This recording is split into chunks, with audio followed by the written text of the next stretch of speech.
Types of phloem.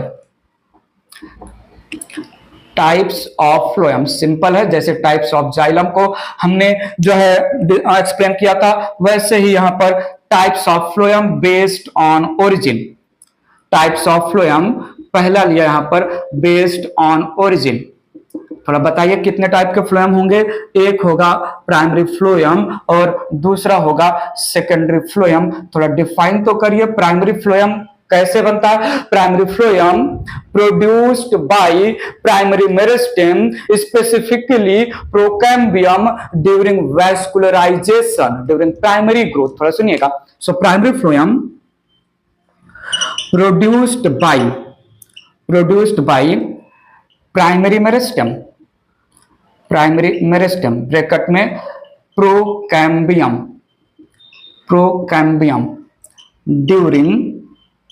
During vascularization process, ठीक है, during primary growth. और secondary phloem it is produced by secondary meristem. बताइए, जल्दी बताइए, सेकेंडरी मेरिस्टेम का आप नाम क्या रख रहे हो? वैस्कुलर कैम्बियम, ठीक है, during secondary growth.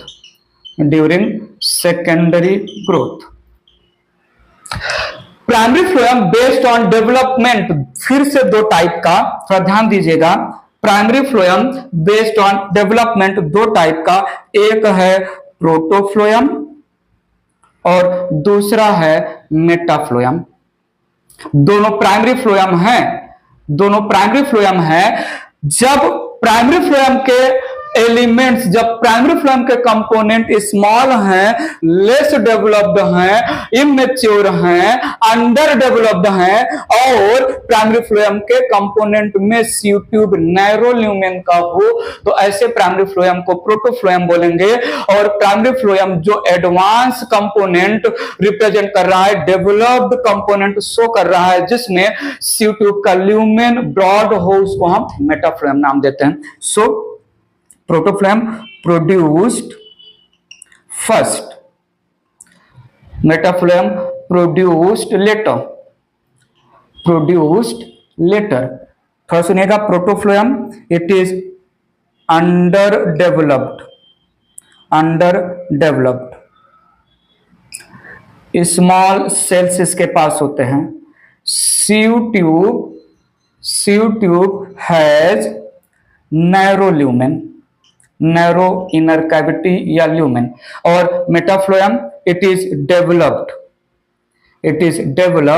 With sieve tube having broad lumen. So ये था types of phloem. Primary phloem during early growth, secondary phloem during secondary growth. अच्छा, जैसे हमने जाइलम में प्राइमरी फ्लोएम को based on arrangement of protoxylem and metaxylem, exarch और endarch और मीजार्क में जो है डिफरेंशिएट किया था। Based on pattern of development हमने सेंट्रीपिटल और सेंट्रीफ्यूगल डेवलपमेंट की बातें की थी। यहां पर वैसा कुछ नहीं है, यहां पर सिर्फ इतना ही है। सेकेंडरी फ्लोएम का प्रोटोफ्लोएम और मेटाफ्लोएम में कोई भी डिफरेंशिएशन नहीं है। सो प्रोटोफ्लोएम फर्स्ट फॉर्म्ड जो है प्राइमरी फ्लोएम है, जिसमें सेल्स स्मॉल होंगे, अंडर डेवलप्ड होंगे। जो सीव ट्यूब होगा वो थिक और नैरो ल्यूमेन का होगा, और जो मेटाफ्लोएम है लेटर ऑन डेवलप्ड प्रोड्यूस्ड होंगे, developed sieve tube broad lumen का होगा। सो ये था all about the types of phloem. ठीक है, neutral tension. Complex permanent tissue का दो काम है, याद रखिएगा। कॉम्प्लेक्स परमानेंट टिश्यू का फर्स्ट मेन काम है ट्रांसपोर्ट ऑफ मटेरियल, और दूसरा काम है to provide mechanical support. Xylem के पास बहुत सारे डेड सेल्स होते हैं, तो मैकेनिकल सपोर्ट भी प्रोवाइड करता है। ठीक है, इरेज करके एक बात, बहुत इंपॉर्टेंट बात मेरे मन में चल रहा है, इरेज करके इसको जो है मेंशन करते हैं, वो बात ये इरेज कर रहा हूं मैं। थोड़ा ध्यान दीजिएगा, बहुत इंपॉर्टेंट पॉइंट मुझे याद आ गया। विथ रेफरेंस टू सीव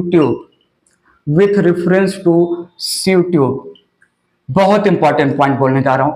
जब एडवर्स कंडीशन आता है, जब ड्रॉपिंग कंडीशन आता है, जब फॉलिंग ऑफ लीफ कंडीशन आता है, जब ऑटम सीजन आता है, तो जो सीव ट्यूब में, सीव प्लेट में सीवपोर होता है, उसके ल्यूमेन को नैरो कम किया कर दिया जाता है, सो दैट मटेरियल का ट्रांसपोर्टेशन स्लो हो जाए, डिक्रीज हो जाए, क्योंकि कंडीशन एडवर्स है। ठीक है। और on arrival of favourable condition या स्प्रिंग सीजन में फिर से हम उस सीवपोर के रेडियस को ब्रॉड कर देते हैं, so that conduction of material फिर से स्टार्ट हो जाए। ये पॉइंट मुझे समझाना है, पर ध्यान दीजिएगा। ये यहां पर मैंने बना दिया सीव ट्यूब।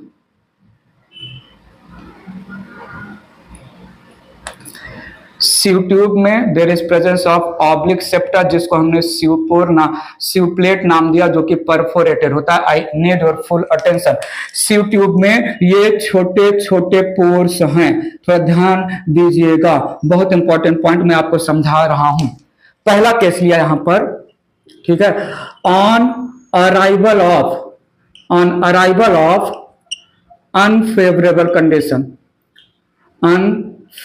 कंडीशन, थोड़ा ध्यान दीजिएगा। On arrival of dropping condition, on arrival of falling of leaf condition,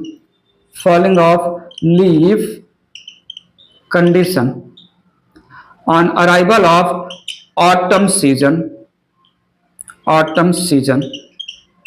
तो सुनिएगा, ऑटम सीजन में the radius of the sieve pore decrease किया जाएगा। रेडियस ऑफ सीवपोर को प्लग कर दिया जाता है बाय डिपोजिशन ऑफ कैलोज, जो कि एक कार्बोहाइड्रेट है। सो हम जो है सीवपोर पर डिपोजिट करने लगेंगे कैलोज का, और कैलोज ये सीवपोर के रेडियस को नैरो कर देगा, डिक्रीज कर देगा, क्योंकि मुझे अनफेवरेबल कंडीशन में जो है, एडवर्स कंडीशन में फूड अवेलेबिलिटी कम है, तो फूड का ट्रांसपोर्टेशन भी कम होगा। तो सुनिएगा, मैंने क्या बोला यहां पर, पोर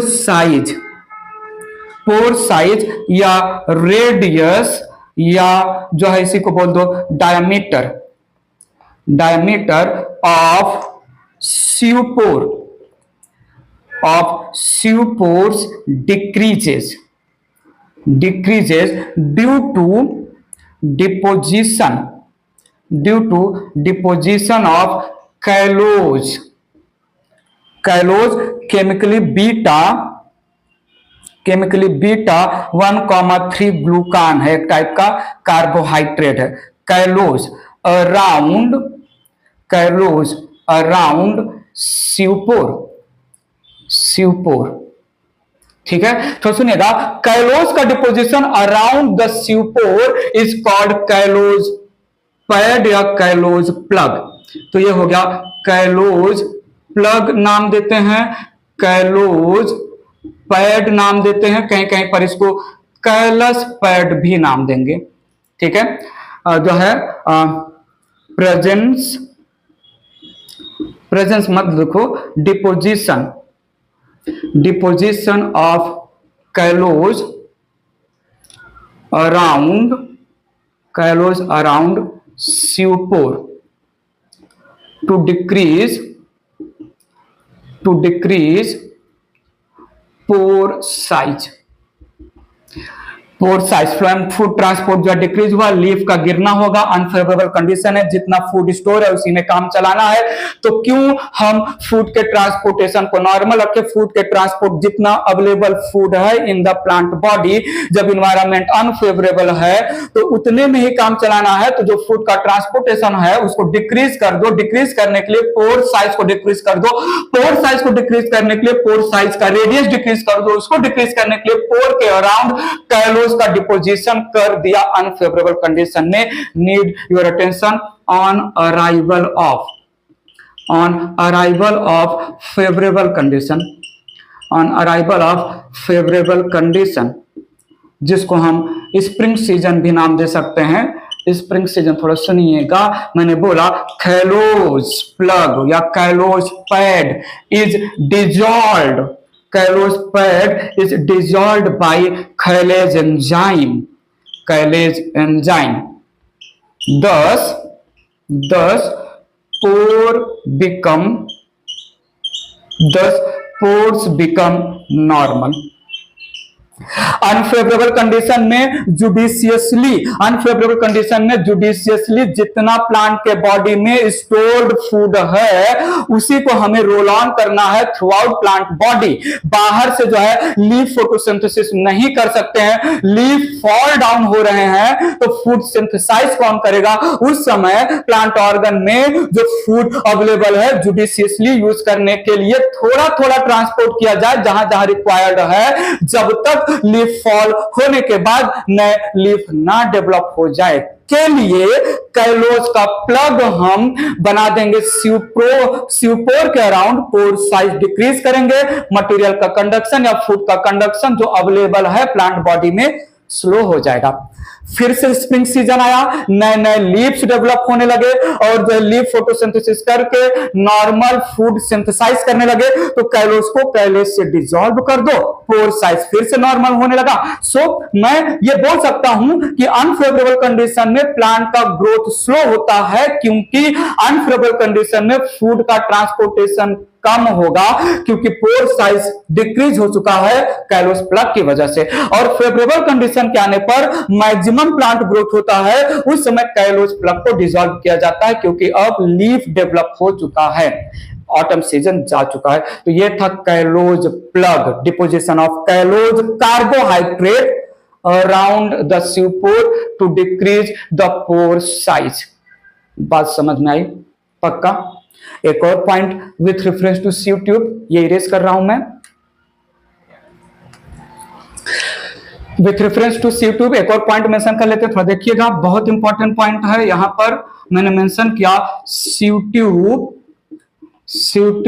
synthesize synthesizes a compound called, I need your full attention now here, a compound called P protein, a compound called P protein, phloem protein नाम देते हैं इसको, phloem protein। थोड़ा सुनिएगा, phloem protein ये दो काम करेगा, थोड़ा सुनिएगा। phloem protein acts as sealing mechanism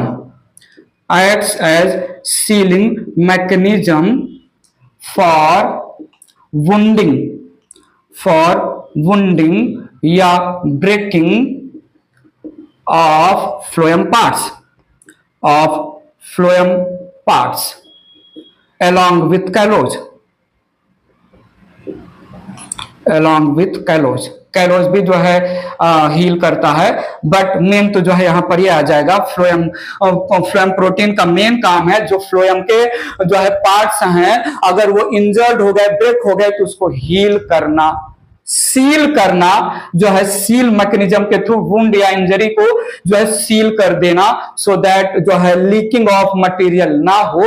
और दूसरा also help in active transportation of food. Active transportation of food मतलब एटीपी यूटिलाइज होता है ATP depend transportation of food. So P protein phloem protein जो ट्यूब सिंथेसाइज करेगा और इस phloem protein का काम है अगर फ्लोएम का कोई भी पार्ट ब्रेक हुआ, वुंड हुआ तो उस पार्ट को सील कर देना, जो है गम के जैसा, फेविकोल के जैसा काम कर रहा है। मैं मान सकता हूं फ्लोएम प्रोटीन को, फ्लोएम प्रोटीन ट्रांसपोर्टेशन में भी हेल्प करता है। बात समझ में आया? पक्का? ठीक है, तो हमने कैलोज प्लग और phloem protein related to sieve tube mention किया। ठीक है जी, पक्का क्लियर है? ऑल अबाउट फ्लोएम फिनिश कर दिया मैंने इस वीडियो लेक्चर में। रिमाइंड करिए, तो माइंड में रिमाइंड करिए और कोई भी छोटा मोटा खोटा reasonable logical doubt related to phloem, phloem का फंक्शन, फ्लोएम के सेल। तो अगर अब मैं जाइलम और फ्लोएम को देखूं तो जाइलम 4 टाइप के सेल से बना है और more than one function coordinated manner में परफॉर्म कर रहे हैं, सारे सेल अलग अलग फंक्शन परफॉर्म कर रहे हैं जाइलम के। फ्लोएम भी 4 टाइप के सेल से बना है, सारे सेल कोऑर्डिनेटेड मैनर में अलग अलग फंक्शन परफॉर्म कर रहे हैं, इसलिए वे कॉम्प्लेक्स परमानेंट टिश्यू। ठीक है, मैकेनिकल सपोर्ट भी प्रोवाइड करते हैं complex permanent tissue due to having of dead cells done with complex permanent tissue.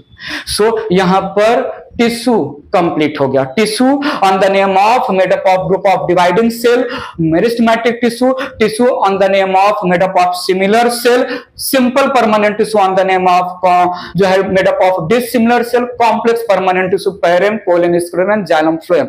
सारी बातें कर लिया। अब हम इन पैरेम, कोलन, स्क्लेरन, जाइलम, फ्लोएम के टिश्यूज को ग्रुप करेंगे तो बनेगा tissue system. Next video lecture में लेके आऊंगा, टिश्यू सिस्टम के बारे में बहुत अच्छी अच्छी बातें होंगी। एक बार टिश्यू सिस्टम हो जाए तब हम internal structure, transfer section of root, leaf, stem, dicot और मोनोकॉट के लैंग्वेज में फिनिश करेंगे। ठीक है, कोई भी डाउट हो कमेंट बॉक्स में कमेंट करके हमसे पूछिएगा। फिलहाल के लिए bye bye, take care, thank you so much.